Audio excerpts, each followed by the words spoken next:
नमस्कार दोस्तों, मैं हूं आपका एडवोकेट विवेक पांडे और आप देख रहे हैं आपका अपना चैनल लीगल पोजर। दोस्तों, जमीन विवाद में मारपीट होना, मुकदमेबाजी होना आजकल आम बात है, क्योंकि जानकारी के अभाव में हम कोई ऐसी ज़मीन, कोई ऐसी प्रॉपर्टी खरीद लेते हैं जो कि हमें नहीं खरीदना चाहिए था। और ज़मीन खरीदने के बाद जब हमें सालों उसी के चक्कर में कोर्ट कचहरी के चक्कर काटने पड़ते हैं, फिर पछताने के अलावा कुछ भी हाथ नहीं लगता। और विवाद में अगर कहीं मारपीट की नौबत आ गई या मारपीट हो गई तो क्रिमिनल केस के चार्जेस भी लग जाते हैं और जेल भी जाना पड़ सकता है, क्योंकि कम पैसे में ज़मीन मिलने की लालच या फिर जानकारी न होने के कारण अगर आपने ऐसी कोई ज़मीन खरीद ली जिसे आपको नहीं खरीदना था तो ये सब तो होना ही है। दोस्तों, अक्सर देखा जाता है कि गांव में अगर किसी प्रॉपर्टी में 3-4 भाइयों का हिस्सा है और उनमें अभी तक कोई बंटवारा नहीं हुआ है। अक्सर ऐसा भी होता है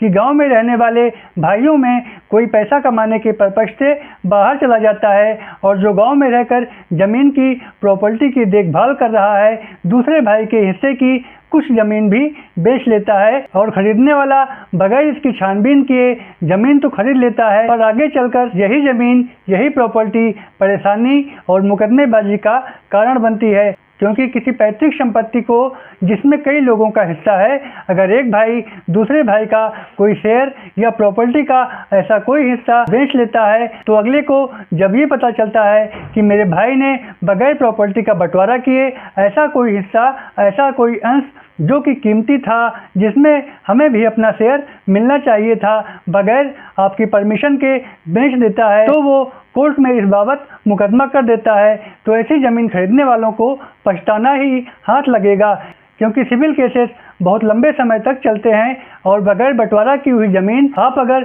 खरीद लेते हैं तो मुकदमे के अलावा कुछ भी हाथ नहीं आएगा। तो जब भी आप ऐसी कोई ज़मीन या प्रॉपर्टी खरीदें तो उसकी वंशावली जरूर चेक करें कि ज़मीन पहले किसके नाम थी और अब किसके नाम पर आई है, इसमें मौके पर अभी कितने लोगों का शेयर है और इसका बंटवारा हुआ है या फिर नहीं, ये चीज़ें जरूर चेक कर लें। दोस्तों, इसी से रिलेटेड एक लेटेस्ट केस है। केस टाइटल है मास्टर तेजस बनाम CR बाबू और जजमेंट भी 2024 का ही है। इस केस में बगैर बंटवारा की हुई पैतृक संपत्ति में दूसरे भाइयों का भी हिस्सा था, लेकिन उसमें से एक भाई ने ज़मीन का एक पार्ट जो कि रोड साइड की ज़मीन थी, कीमती थी, बेच लिया। दूसरे भाइयों ने इस बाबत केस फाइल किया और कहा कि ज़मीन के इस पार्ट में हमारा भी हिस्सा बनता है। ज़मीन खरीदने वाले ने अपना पक्ष रखते हुए कहा कि इस केस में मुझे भी पक्षकार बनाया जाए, क्योंकि मैंने तो पैसा देकर ज़मीन का बैनामा लिया है, सो मैं लीगल हूँ,